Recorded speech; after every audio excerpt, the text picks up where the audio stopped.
इसी के जिंदा बबरकत और नाम में आप सबों को मेरी तरफ से सलाम।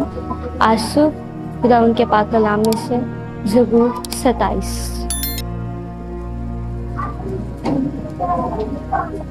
खुदावन मेरी रोशनी और मेरी नजात है, मुझे किसकी दहशत। खुदावन मेरी ज़िंदगी का पुश्ता है, मुझे किसकी हैबत। मुझे शरीर यानी मेरे मुखालिफ और मेरे दुश्मन मेरा गोश्त खाने को मुझ पर चढ़ आए तो वो ठोकर खा कर गिर पड़े। ख्वाह मेरे खिलाफ लश्कर खैमाजन हो, मेरा दिल नहीं डरेगा। ख्वाह मेरे मुकाबला में जंग भरपा हो तो भी मैं खातिर जमा रहूँगा। मैंने खुदावन से एक दरख्वास्त की है, मैं इसी का तालिब रहूँगा कि मैं उम्र भर जिंदगी के घर में रहूं ताकि खुदावन के जमाल को देखूं और उसकी हैकल में इस्तफसार किया करूं, क्योंकि मुसीबत के दिन वो मुझे अपने शामियाना में पोशीदा रखेगा। वो मुझे अपने खैमा के पर्दा में छुपा लेगा, वो मुझे चट्टान पर चढ़ा देगा। अब मैं अपने चारों तरफ के दुश्मनों पर सरफराज किया जाऊंगा। मैं उसके खैमा में खुशी की कुर्बानियाँ गुजरानूंगा।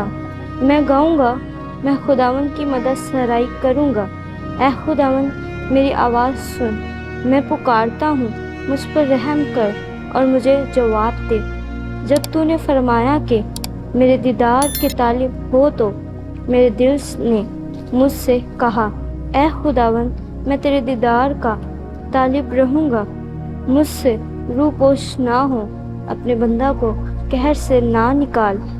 तू मेरा मददगार रहा है, ना मुझे तर्क कर ना मुझे छोड़। ऐ मेरे नजात देने वाले खुदा, जब मेरा बाप और मेरी माँ मुझे छोड़ दे तो खुदावन मुझे संभाल लेगा।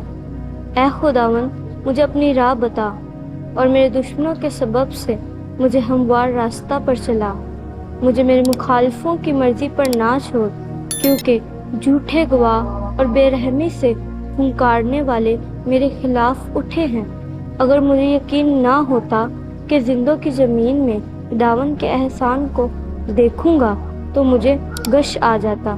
खुदावन की आस रख, मजबूत हो और तेरा दिल कवी हो। हाँ, खुदावन ही की आस रख। खुदावन के पाकलाम का पढ़ा और सुना जरा हम सब के लिए बाइस बरकत हो। खुदावन का शुक्र हो। आमीन।